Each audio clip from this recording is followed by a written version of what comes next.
Esta es la vida de la pintora Frida Kahlo, la cinta que envuelve una bomba.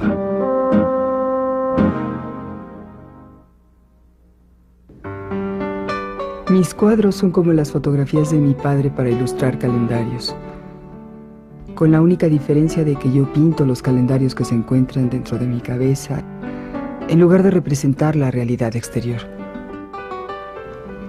Ella era inteligente en el manejo total de su vida. Utilizó el arte que producía para dejar en él todas las partes oscuras de su vida, todo lo que era tristeza, lo que era dolor, y conservar para vivir día con día toda la alegría que pudiera. Es el confidente fidedigno, es el que nunca va a revelar nada que tú no quieres, ni nunca se va a alejar de ti. El sondeo interior de Frida Kahlo produjo a lo largo de su trayectoria una auténtica biografía pictórica centrada en el dolor. Nunca pinté sueños, pinté mi propia realidad.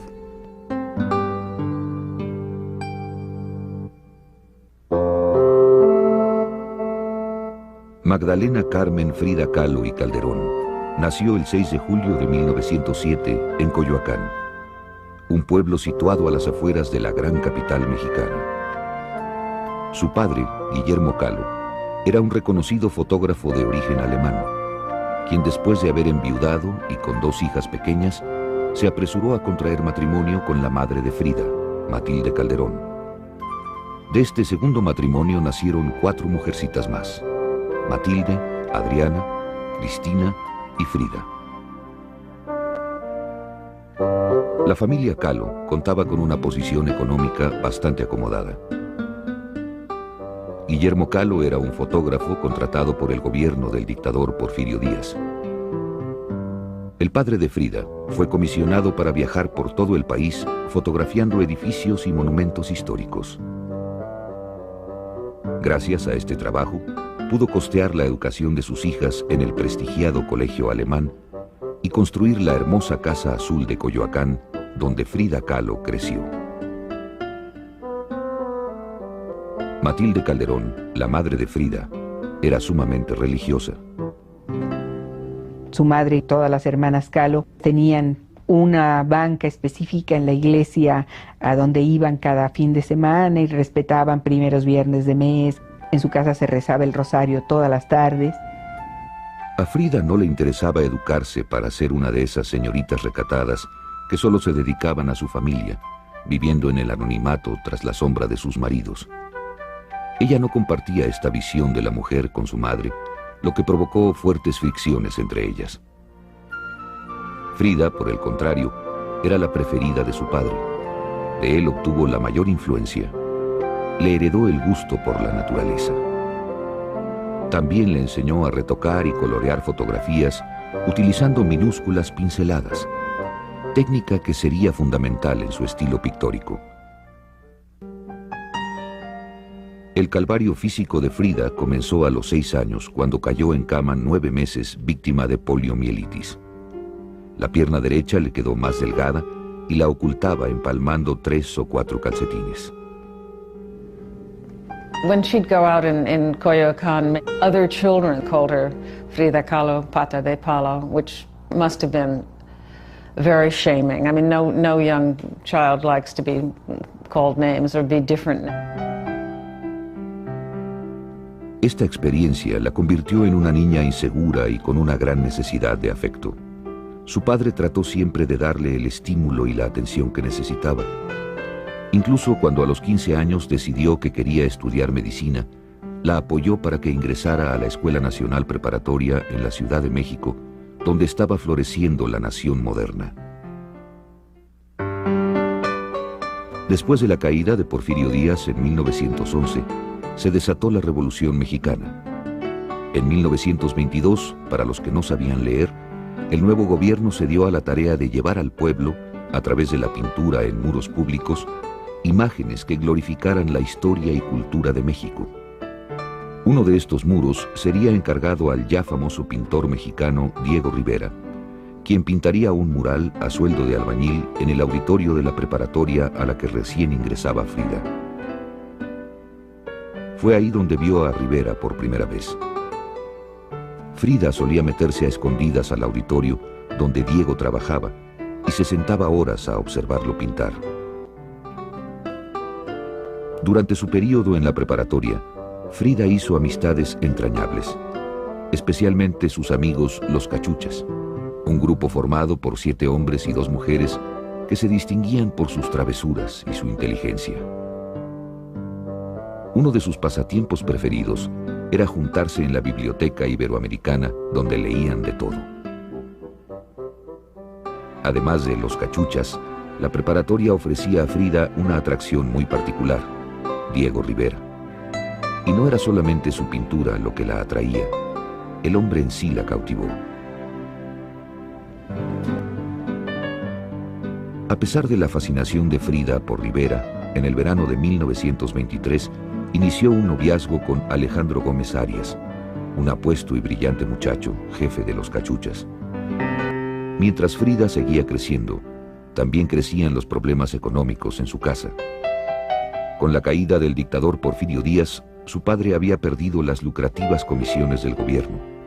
Para ganar dinero y ayudar a su familia, Frida se vio obligada a pasar por varios trabajos sin interesarse en ninguno. Finalmente, su padre consiguió colocarla como aprendiz del grabador Fernando Fernández, con quien descubriría un gran talento escondido. Fernando Fernández la pone a capacitarse como grabadora, copiando la obra de grandes maestros.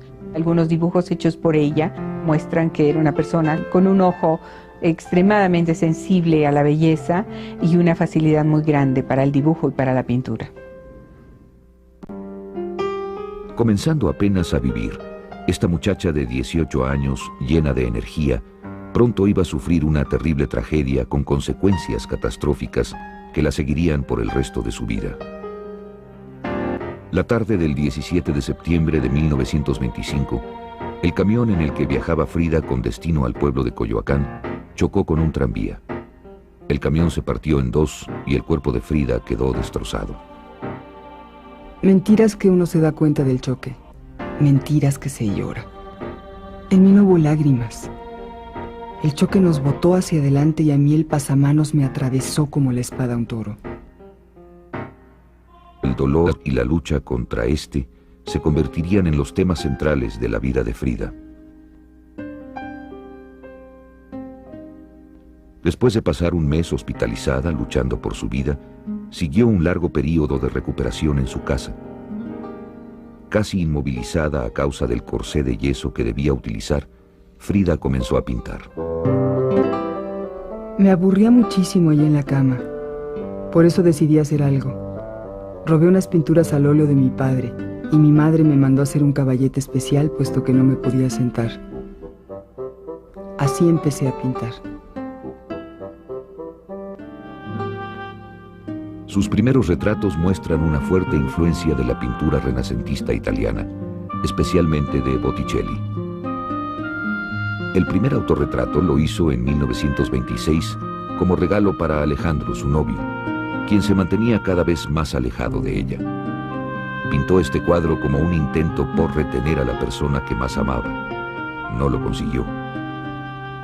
Pintar se convirtió en el arma con la que pelearía sus más duras batallas, las del amor y las de sus terribles padecimientos físicos que no la abandonarían nunca. Para 1928, Frida Kahlo se encontraba recuperada del accidente. Sin embargo, la ilusión de convertirse en médico se había esfumado y nunca regresó a la escuela. Continuaba pintando en su casa. A sus 21 años era ya una mujer con una clara postura política, seriamente comprometida con sus ideales. Simpatizaba con el Partido Comunista, portaba camisas rojas y distintivos del partido y asistía a sus reuniones. Fue precisamente en una de estas reuniones, a través de la fotógrafa Tina Modotti, que probablemente conoció a Diego Rivera, aunque a ella le gustaba contar la historia de su primer encuentro de otra forma. Diego estaba en los andamios pintando cuando fui a verlo con mis cuadros. Sin más le dije: Diego, baja, vengo a mostrarte mis cuadros. Si te interesan, dímelo Y si no, también para ir a trabajar en otra cosa y así ayudar a mis padres. Entonces él me dijo: me interesan mucho tus cuadros. Ve a tu casa, pinta un cuadro y el próximo domingo iré a verlo y te diré qué pienso. Desde el comienzo, Diego Rivera quedó impactado, tanto por el talento artístico de Frida como por su particular belleza, y no dejó pasar la oportunidad para cortejarla. Diego era muy feo, pero aún así era capaz de cautivar con sus encantos a las mujeres más hermosas. Y Frida no se hizo esperar. Se casaron el 21 de agosto de 1929, él de 42 años y ella de 22. Es notable la influencia que tuvo Rivera en la pintura de Frida durante este periodo. Los fondos, los colores, las composiciones, incluso la textura y el modelado se parecían. Sin haber cumplido todavía un año de casada, Frida comenzó a vivir en carne propia las consecuencias de una peculiar característica de su esposo: su incontrolable incapacidad de ser fiel. El maestro era un ser muy encantador que descubría la belleza en todas las mujeres. Era un hombre muy galante y entonces muchas mujeres se enamoraban locamente del maestro Rivera. Esta sería la dolorosa realidad con la que Frida Kahlo tendría que vivir el resto de su vida. Sufrí 2 accidentes en mi vida. El primero ocurrió cuando me atropelló un tranvía. El otro accidente es Diego. Con esta misma intensidad de sentimientos vivían también momentos de profundo amor. Diego le escribía cartas encantadoras en las que la llenaba de besos y la llamaba la niña de mis ojos. Frida, por su parte, vivía para Diego. Le gustaba tener la casa muy limpia y le hacía que le cocinaran sus platillos preferidos. She would take a little basket to him when he was working on a mural. It would always be covered with a beautiful little cloth and maybe little flowers and delicious things for him to eat. I think he was the center of her life. A Rivera siempre le gustó que Frida vistiera los trajes típicos de las mujeres indígenas de México. Entre los preferidos de Frida estaba el que usaban las mujeres del Istmo de Tehuantepec, una comunidad organizada por un matriarcado. Frida llamaba mucho la atención con sus trajes y su vistosa joyería, especialmente en Estados Unidos, donde pasó los siguientes 4 años debido a los múltiples encargos ofrecidos a su esposo y en donde comenzó a descubrir ese mundo de imágenes por las que hoy es tan admirada y reconocida. Frida Kahlo llegó con Diego Rivera a San Francisco en noviembre de 1930. Fue una verdadera fortuna para Frida contar con la amistad del Dr. Eloeser, un médico de San Francisco que había conocido en México y que sería no solo su confidente sentimental, sino también su mayor apoyo como consejero médico hasta el final de sus días.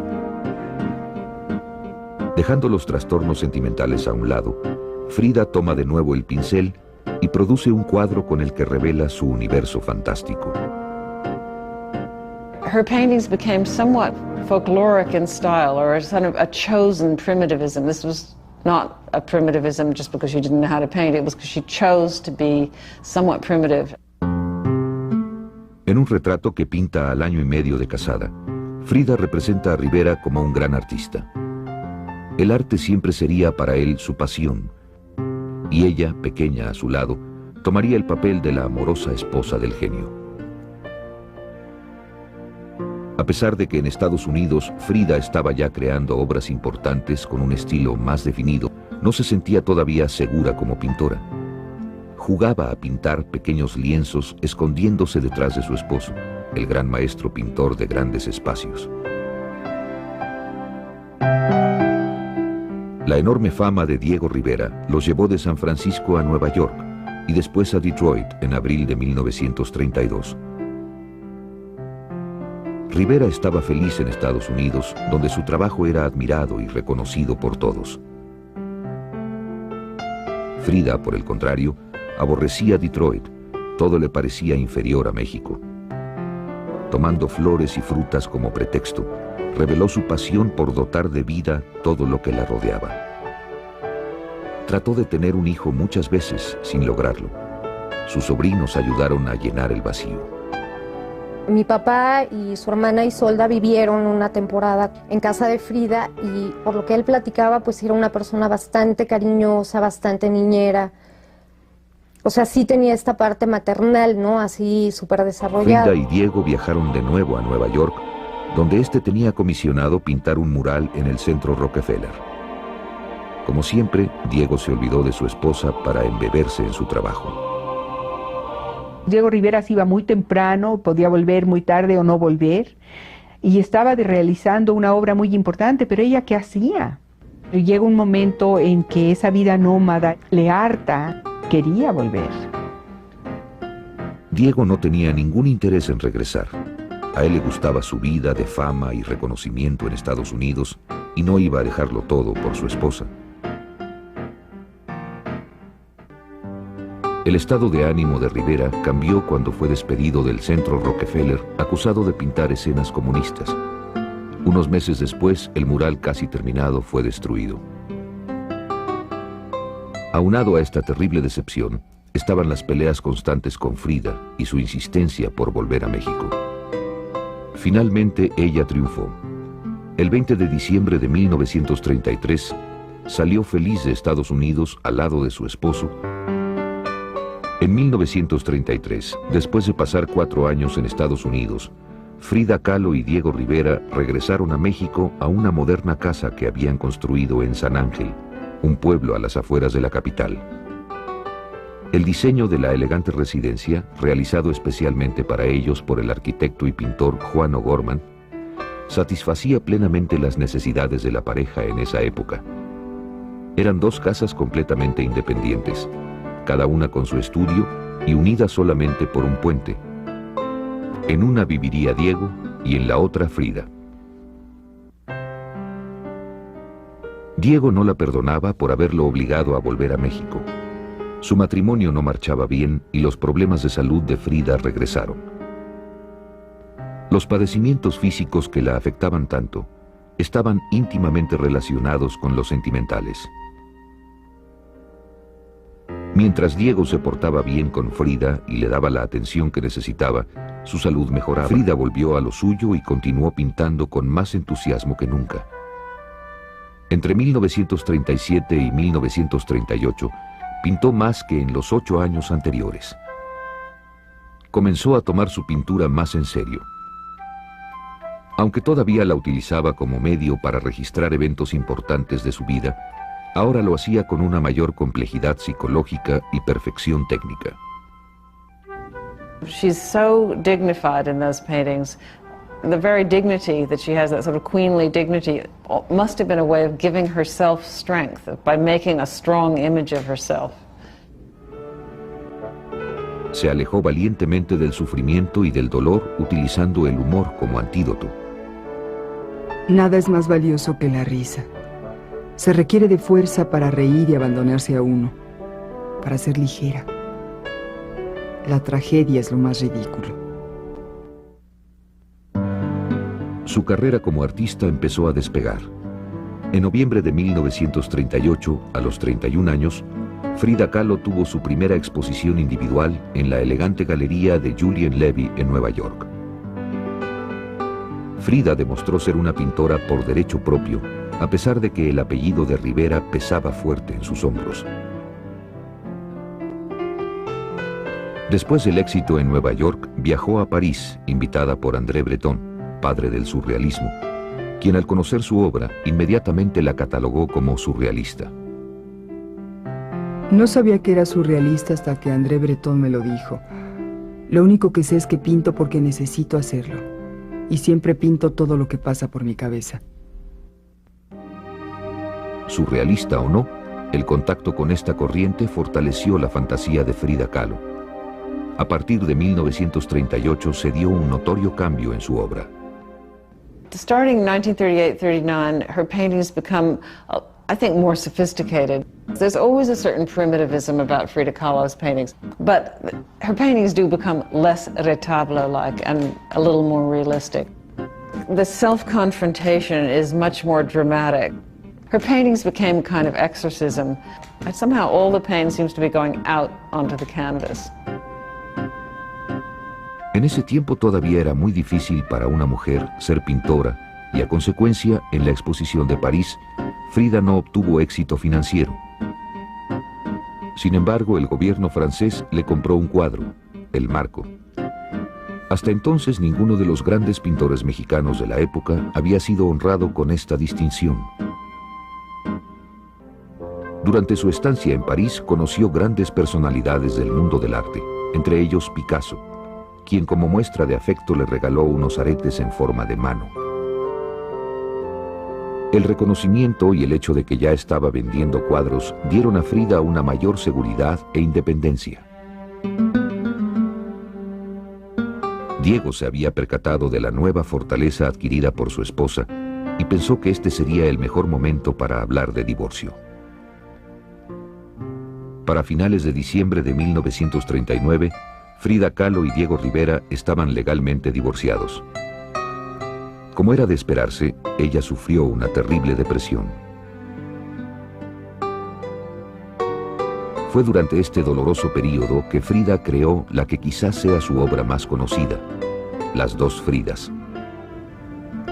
La dualidad es parte intrínseca de todo el arte de Frida Kahlo y Frida declara que son la Frida europea que Diego nunca quiso, y la Frida mexicana con un traje tradicional mexicano, un traje de tehuana, que Frida trató de ser para Diego Rivera.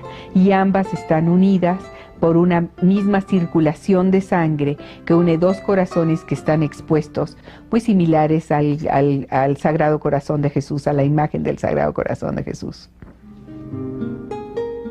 A partir de este momento se acompañó de plantas, mascotas, esqueletos, sobrinos, y de su propia imagen como testigo de su aflicción.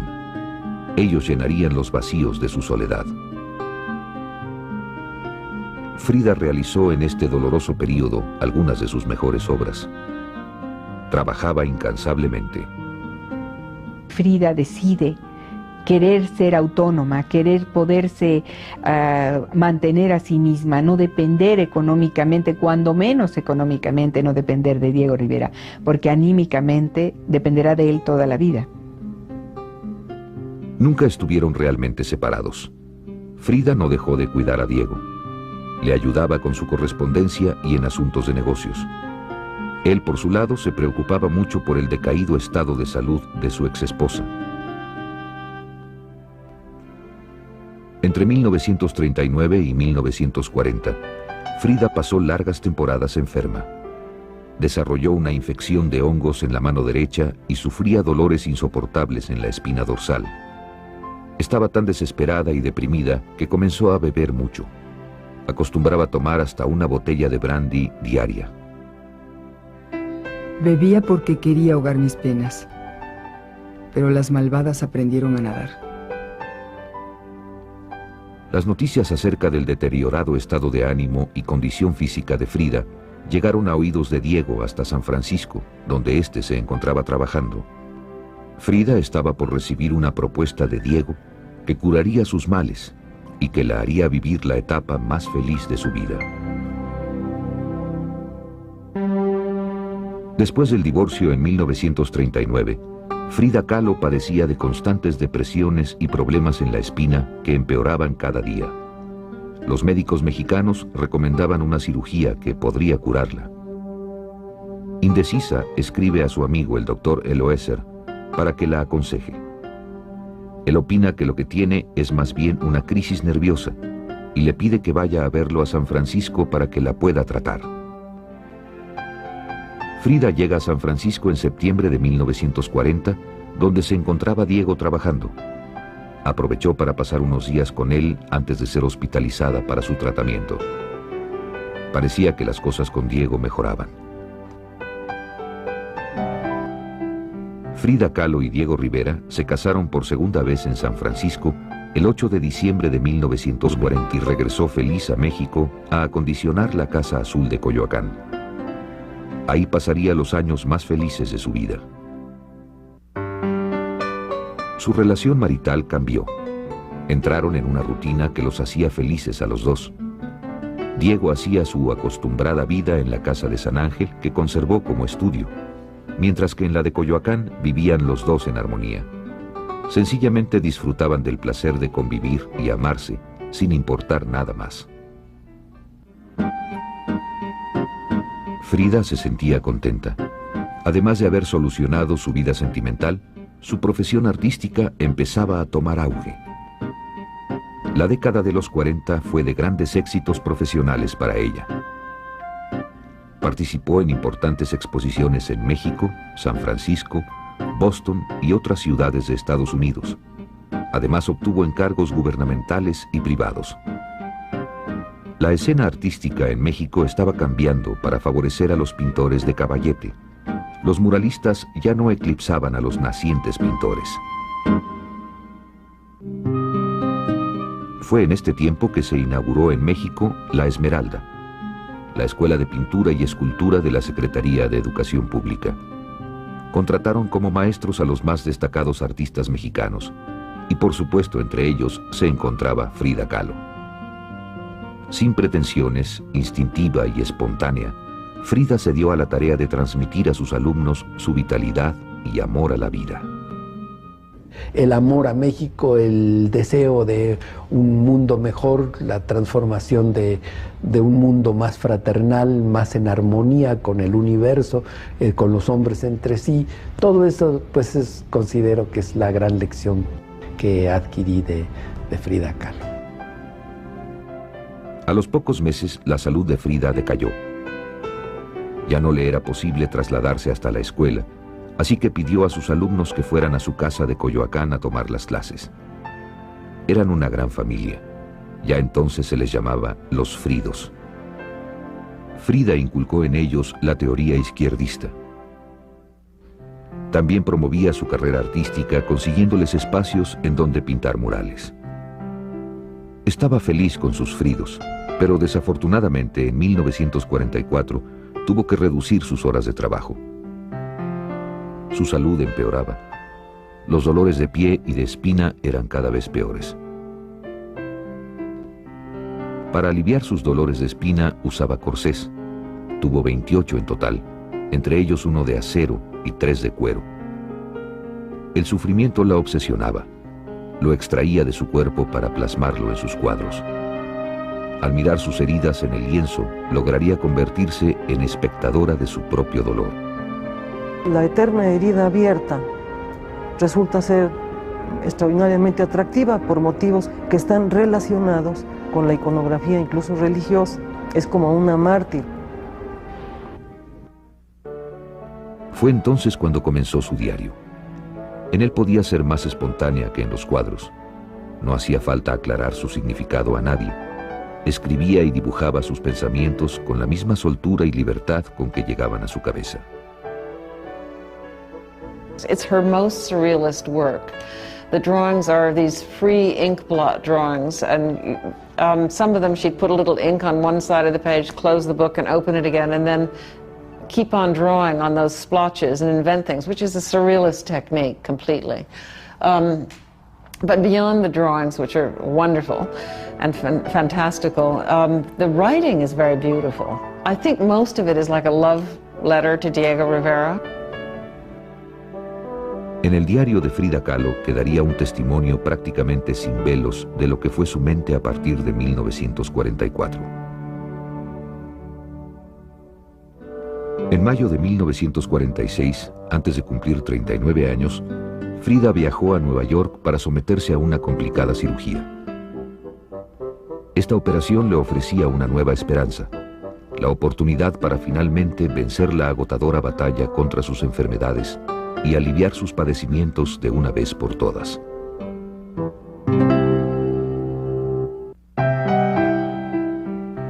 Para el verano de aquel 1946, el estado de salud de Frida Kahlo era devastador. Su única esperanza era la cirugía que el Dr. Wilson le practicaría en Nueva York. Era una operación muy complicada para 1946. Le soldaron 4 vértebras con una vara de metal de 15 centímetros y con un pedazo de hueso que le quitaron de la pelvis. Esta fue una de las 32 operaciones a las que Frida se sometió a lo largo de su vida. A pesar de las complicaciones que siguieron a la cirugía, Frida se mantuvo optimista y continuó pintando. Como recuerdo de la operación, realizó un cuadro que intituló Árbol de la Esperanza, mantente firme. You see Frida Kahlo on a hospital trolley, wrapped up in a sort of a sheet, probably somebody coming out of an operation, because you can see those wounds from them cutting open her back. And then just to the right is Frida Kahlo sitting there in her Tewana costume, a healthy Frida Kahlo in that beautiful red dress. En su mano carga uno de los múltiples corsés que va a usar a lo largo de la vida y está mandando un mensaje de esperanza, es decir, se va a recuperar. Además de las banderas y palomas de la paz que ahora adornaban sus cuadros, había algo distinto en su obra que antes no se observaba. Hubo un cambio en el estilo de las naturalezas muertas que pintó en 1952. Se volvieron agitadas y salvajes. No muestran detalles tan refinados y limpios como los de su trabajo anterior. Era obvio que el final estaba cerca. Fue por ello que en 1953 su amiga Lola Álvarez Bravo se apresuró a organizar una exposición exclusiva de Frida Kahlo en su Galería de Arte Contemporáneo. Hasta entonces solamente se le habían hecho exposiciones en el extranjero. Sería la primera para la artista en su país natal, lo que constituía un gran triunfo que ayudaría a aligerar las derrotas sufridas con su enfermedad. Fue todo un suceso. Más de 200 invitados abarrotaron el lugar. It was one of these sort of heroic Frida Kahlo things. She arrived in an ambulance and the doors of the gallery opened and in she went. She was placed in her 4-poster bed and apparently sang songs and drank tequila with all her friends until well past midnight. 4 meses después de la exposición, Frida sufrió un terrible golpe. La gangrena que padecía en la pierna derecha estaba ya muy avanzada. No quedaba otra alternativa y en agosto de 1953 le amputaron la pierna. Pasaba mucho tiempo en cama con una enfermera cuidándola día y noche. Cuando se daba ánimos para pintar, lo hacía amarrada a una silla con una faja para sostenerle la espalda. Esto le permitía trabajar en su estudio, pero solo por ratos cortos, antes de rendirse a los insoportables dolores.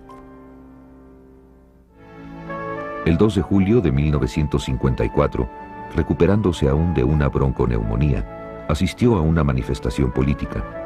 Esta fue la última vez que se le vio en público. Murió unos días después de haber cumplido 47 años, el 13 de julio de 1954. Como causa de su muerte se estableció embolia pulmonar. Pero algunos no descartan la posibilidad de que haya sufrido una sobredosis involuntaria de medicamentos.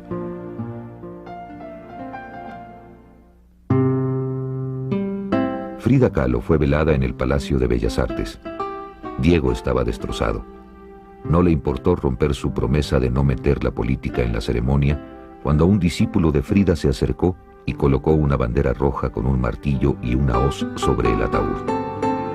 Yo llevé la bandera, le pregunté al maestro Rivera, le dije, maestro, traje la bandera del partido, si usted quiere la pongo encima del féretro. Me dijo, sí, ponla. Y lo puse y entonces se soltó un escándalo que yo no esperaba ni provocaba. La cremaron y sus cenizas se encuentran en la Casa Azul de Coyoacán, que Diego Rivera donó al pueblo mexicano en 1955 y que ahora aloja el Museo Frida Kahlo. Su deseo era perpetuar el recuerdo de su más admirada artista, de quien había declarado: Frida Kahlo es el más grande de los pintores mexicanos. Su obra es uno de los mejores y mayores documentos plásticos y más intensos documentos verídicos humanos de nuestro tiempo. Será de valor inestimable para el mundo del futuro.